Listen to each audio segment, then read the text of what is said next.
Struggle T V میں خوش آمدید ناظرین. ہم سنجیدہ کتابوں میں سنجیدہ مقالوں میں یہ جملہ پڑھا کرتے تھے کہ امریکہ کو چھینک آ جائے تو دنیا کو بخار ہو جاتا ہے. جب سے ٹرمپ نے دوبارہ عنان اقتدار سنبھالی ہے، ہم یہ دیکھ سکتے ہیں کہ آئے روز وہ جو حرکتیں کرتا ہے اس کی وجہ سے پوری دنیا میں ہلچل مچ جاتی ہے. اس کے باوجود ہم یہ دیکھتے ہیں کہ سوشل میڈیا پر بیٹھ کر اور بعض جگہ مین سٹریم میڈیا پر بھی بیٹھ کر دائیں بازو کے اور بائیں بازو کے کچھ دانشور ہمیں مسلسل امریکی زوال کی کہانیاں سناتے رہتے ہیں.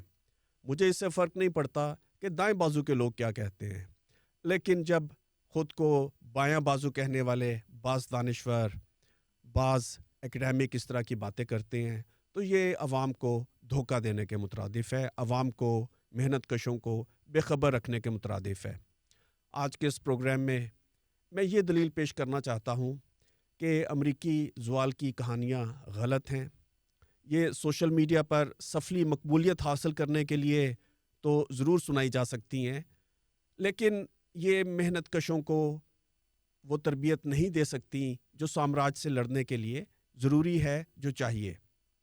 اسی طرح آج کے پروگرام میں یہ بات بھی کرنا چاہتا ہوں کہ امریکی زوال کا دعویٰ کرنے والے یہ تجزیے در حقیقت طبقاتی تجزیوں سے آ رہی ہیں. آپ بغیر کلاس انالیسس کے، بغیر طبقاتی تجزیے کے سامراج کو نہیں سمجھ سکتے. پہلے بات کر لیتے ہیں امریکی زوال کی، اور اس پر میں کم از کم 2 مرتبہ پہلے بھی پروگرام کر چکا ہوں. بہت سی تفصیلات ان پروگرام میں پیش کی جا چکی ہیں جنہیں میں یہاں آج نہیں دہراؤں گا. میں یہ تسلیم کرتا ہوں کہ امریکہ کا ایک نسبتی زوال یعنی ریلیٹیو زوال ضرور ہوا ہے، مگر یہ 1970 کی دہائی سے جاری ہے. پہلے جاپان اور یورپی یونین کی شکل میں ہم نے دیکھا کہ امریکہ کا معاشی حالات کے اندر، معاشی میدان کے اندر ایک ریلیٹیو زوال، ایک نسبتی زوال نظر آتا ہے. لیکن اس زوال کو سمجھنے کے لیے یہ بات بھی ضروری ہے کہ جس قسم کا سامراج دوسری عالمی جنگ کے بعد ابھرا، وہ کس طرح سے کام کر رہا تھا. ذہن میں رہے کہ دوسری عالمی جنگ کے بعد سرد جنگ یعنی کولڈ وار کا آغاز ہو گیا، جس میں ایک طرف سوویت یونین تھا جو خود کو سوشلسٹ کہتا تھا، اور اندرونی سطح پر چاہے وہ جتنا بھی ایک جابرانہ نظام تھا، عالمی سطح کے اوپر کسی حد تک یا بعض اوقات بہت حد تک اس نے اینٹی کلونیل سٹرگلز کی حمایت کی. اس نے ایسے ممالک کی حمایت کی جو امریکہ کے ساتھ نہیں جانا چاہتے تھے. جبکہ دوسری طرف امریکہ ایک ایسا سامراج بن کر ابھرا جس نے ایک جاگیردار کی شکل اختیار کی ہوئی تھی، اور اس کے ساتھ کچھ چھوٹے چھوٹے چودھری ملے ہوئے تھے. ان میں سے ایک چودھری جاپان تھا، ایک یورپی یونین تھا. ہم آئی ایم ایف کے اندر دیکھ سکتے ہیں کہ جب آئی ایم ایف اور ورلڈ بینک بنے تو اس میں امریکہ کا ووٹ تقریباً 50% کے قریب تھا، اور پھر اپنے ووٹ شیئر میں سے اس نے اپنے حامیوں کو ووٹ شیئر دینا شروع کیا، اور آج امریکہ کا ووٹ شیئر تقریباً 15% سے تھوڑا زیادہ ہے. کچھ اسی قسم کی صورتحال معاشی میدان میں بھی ہمیں نظر آئی، یا عالمی سیاسی اور معاشی نظام میں ہمیں نظر آئی.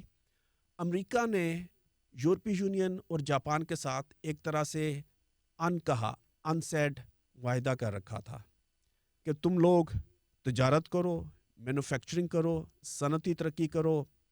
جو آرمی کا کردار ہے، جو دفاعی کردار ہے، جو بدماشی کا کردار ہے، وہ میں ادا کروں گا. تم میرے فوجی اخراجات میں میری مدد کرتے رہو، جنگیں میں لڑوں گا، تم لوگ تجارت کرو. سرد جنگ میں اسے سوویت روس کا سامنا تھا. پھر سرد جنگ کے دوران ہی 1980 کی دہائی میں جو سلسلہ نکسن کے وزٹ سے چین کے ساتھ دوستی کا شروع ہوا تھا، اس نے ایک اور شکل اختیار کی، اور چین امریکہ کا ایک جونیئر پارٹنر بن گیا. 80 اور 90 کی دہائی میں بے شمار امریکی کمپنیاں چین میں جا کر سرمایہ کاری کرنے لگیں، اور چین امریکی سرمایہ کاروں کا دوسرا گھر بن گیا.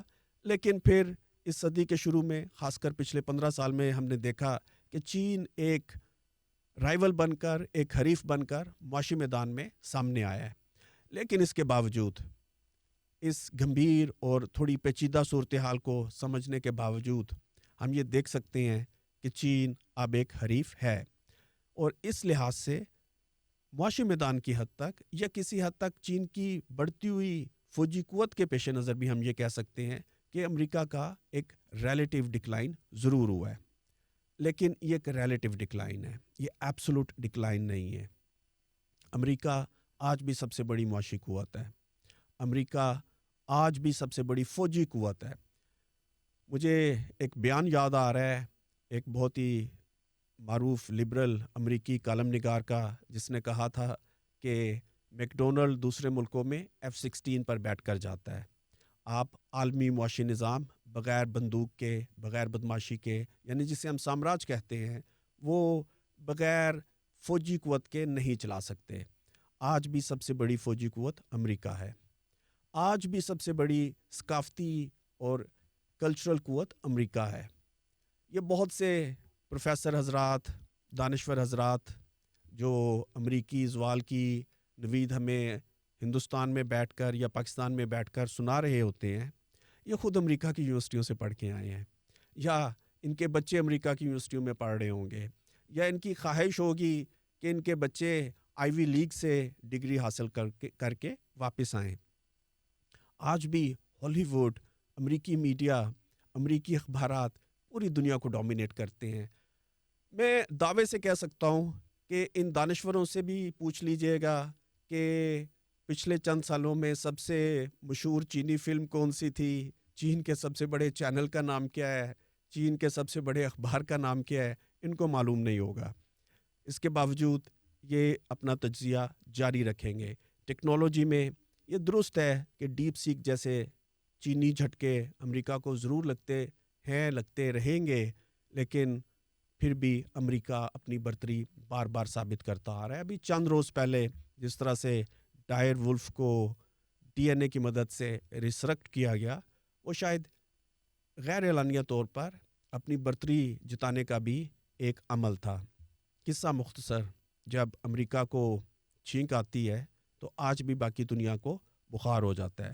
تو ان حالات میں عوام کو یہ لوری سنانا کہ امریکہ کا زوال ہو چکا ہے، در حقیقت محنت کشوں سے، مظلوم لوگوں سے، مظلوم قومیتوں سے ایک زبردست قسم کی دانشورانہ بغاوت قرار دیا جا سکتا ہے. کیونکہ اس کا نتیجہ یہ نکلتا ہے، اس تجزیے کے نتیجے میں ہم یہ اخذ کر سکتے ہیں کہ امریکہ کا ڈکلائن ہو گیا ہے، اب آرام سے جا کے سو جاؤ.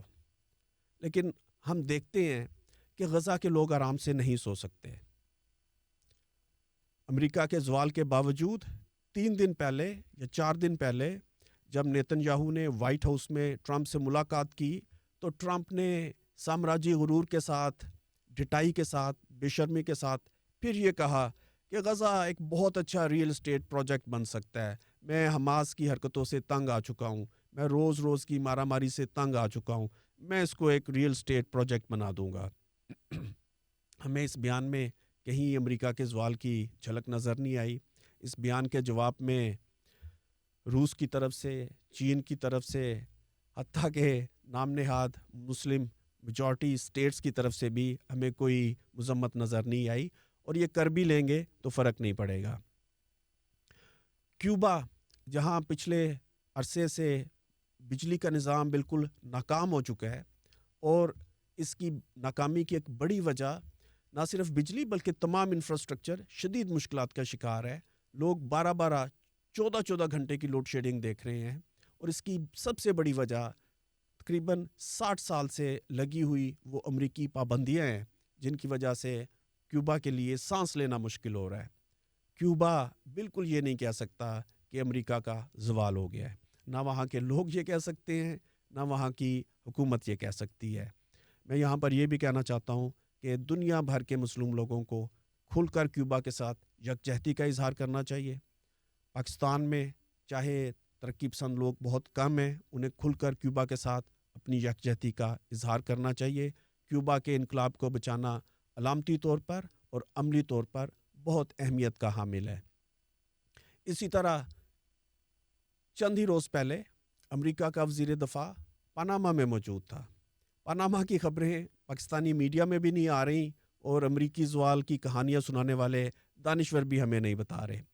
پاناما میں جب ان کے امریکی وزیر دفاع نے وہاں کے صدر سے ملاقات کی تو دارالحکومت میں پاناما کے لوگ اپنے ہی صدر کے خلاف مظاہرے کر رہے تھے کہ اس نے پاناما سے غداری کی ہے اور اس امریکی وزیر سے ملاقات کی ہے. امریکہ کیا رہا ہے؟ اس کا کہنا ہے کہ چونکہ پاناما کنال اور پاناما کے اندر چین کا اثر و رسوخ بڑھ چکا ہے، ہم پاناما کنال کو واپس اپنی ملکیت میں لینا چاہتے ہیں. پاناما کے لوگ، پاناما کی حکومت کو بالکل یہ اندازہ نہیں ہو رہا کہ امریکہ کا زوال ہو چکا ہے. ایک آخری بات جو میں کہنا چاہتا ہوں وہ یہ ہے کہ امریکی زوال کی کہانیاں سنانے والے زیادہ تر وہ لوگ ہیں جنہیں ہم کیمپسٹ کہہ سکتے ہیں. وہ ہمیں بتاتے ہیں کہ دیکھو چین امریکہ کا حریف بن گیا جو کہ بڑی اچھی بات ہے. روس ایک نئی طاقت بن گیا جو کہ بڑی اچھی بات ہے. روس اور چین یا ماضی کی سرد جنگ میں ملٹی پولر ورلڈ اس وقت بائی پولر ورلڈ تھی، اس کو سمجھنے کے لیے طبقاتی تجزیہ بہت ضروری ہے. سرد جنگ کے دوران سوویت روس کے اندر جو حکومت قائم تھی وہ اندرونی طور پر جتنی بھی جابرانہ تھی وہ عالمی سطح کے اوپر کم از کم سوشلزم کا دم بھرتی تھی اور اینٹی کلونیل سٹرگلز یا جن ملکوں میں سوشلسٹ انقلاب آ جاتے تھے وہاں پر کسی حد تک ایک مثبت کردار ادا کرتی تھی. یہ درست ہے کہ 20 اور 30 کی دہائی میں یا بعض اوقات 40 کی دہائی میں بھی سوویت روس پر حکمران اسٹالنسٹ بیوروکریسی نے بہت جگہ پر انقلابوں سے غداری بھی کی تاکہ ویسٹ کے ساتھ ان کے تعلقات خراب نہ ہوں.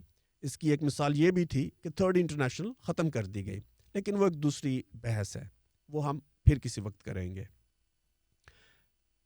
لیکن ہم یہ دیکھتے ہیں کہ سوویت روس میں بھی جو حکمران بیوروکریسی تھی اس کا طبقاتی کردار بار بار عالمی انقلاب کے راستے میں رکاوٹ بنتا تھا.